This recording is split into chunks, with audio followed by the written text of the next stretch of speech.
আজকে তুমি 1450 বছর পর আইসা নবীর নবুয়ত্ব নিয়ে তুমি যদি প্রশ্ন তোলো, তাতে আমরা বুঝতে পারি যেমন আমাদের দেশে এক প্রকারের মাথার মধ্যে টুপি আছে, পাগড়ি আছে, জুব্বা আছে, তারা মানুষকে বলে মুসলমান, কিন্তু আমার নবীর খতমে নবুয়ত তারা অস্বীকার করে।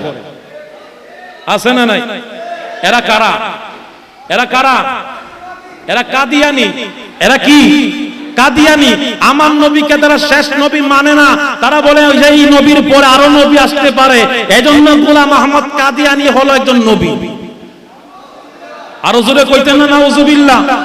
তারা সরাসরি কোরআনের নবীর খতমে নবুয়তকে অস্বীকার করে, যেমন তারা কাফের হয়ে গেল। আর এই বর্তমান সময়ে যারা নবীর 40 বছর আগের নবুয়তকে অস্বীকার করলো, তারাও ঠিক একইভাবে কাফের হয়ে গেছে। কথা বলেন ঠিক কিনা? সমস্ত নবীগণদেরকে নিয়ে আমার আল্লাহ একটা মিটিং করলেন। সেই মিটিং সম্পর্কে সূরা আল ইমরানের 81 নম্বর আয়াতের মধ্যে আল্লাহ বলেন, ওয়া ইয আখাযাল্লাহু মিসাকান নাবিয়্যিনা লামা আতাইতুকুম মিনাল কিতাবি ওয়াল হিকমাতি সুম্মা জাআকুম রাসূলুম মুসাদ্দিকুল লিমা মাআকুম। জবান খুলে বলি আল্লাহু আকবার। জবান খুলে বলি আল্লাহু আকবার। আমার আল্লাহকে বন্ধু স্মরণ করুন সেই দিনের কথা। সুবহানাল্লাহ। স্মরণ করুন মানে কি বোঝা গেল? উনি ওই দিন ওই সময় ওই জায়গাতে উপস্থিত ছিলেন নাকি ছিলেন না? আল্লাহ কয় ওয়া ইয আখাযাল্লাহু মিসাকান নাবিয়্যিন। রাসূল আপনি স্মরণ করুন ওই দিনের কথা। কোন দিন? রূহ জগতে আমি আল্লাহ পাক আপনাকে সামনে রাইখা সমস্ত নবীগণদেরকে একত্রিত করে একটা মিটিং করেছিলাম। কি মিটিং? আমার আল্লাহ কয় আমি সমস্ত নবীদেরকে ডাক দিয়া বললাম, আমি তোমাদের উপরে কিতাব দিব, তোমাদেরকে আমি হিকমত দিব, তারপরে তোমাদের মধ্যে একজন রাসূল উপস্থিত হবে। সুবহানাল্লাহ কইতেন না? কথাটা কার? আমার না আল্লাহ? কোন জায়গার কথা? কিতাবের, কোরআনের না কোরআনের বাইরে?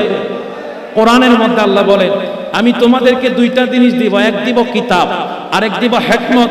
তৃতীয় পর্যায়ে তোমাদের মধ্যে একজন রাসূল প্রেরণ করব। হ্যাঁ, ওই কিতাব হিকমত দেওয়ার পরে তোমরা যখন দ্বীনের দাওয়াত দিবা, তোমরা যখন উম্মতদেরকে তোমরা একত্রিত করবা, ওই সময় যদি আমার রাসূল, আমার নবী মুহাম্মদুর রাসূলুল্লাহ সাল্লাল্লাহু আলাইহি ওয়াসাল্লাম যখন তোমাদের সামনে এসে উপস্থিত হয়ে যাবে, আমি তোমাদেরকে এখন এই মুহূর্তে অঙ্গীকার নেব, তোমরা তোমাদের উম্মতদেরকে নিয়ে আমার নবীর দলের অন্তর্ভুক্ত হইবা।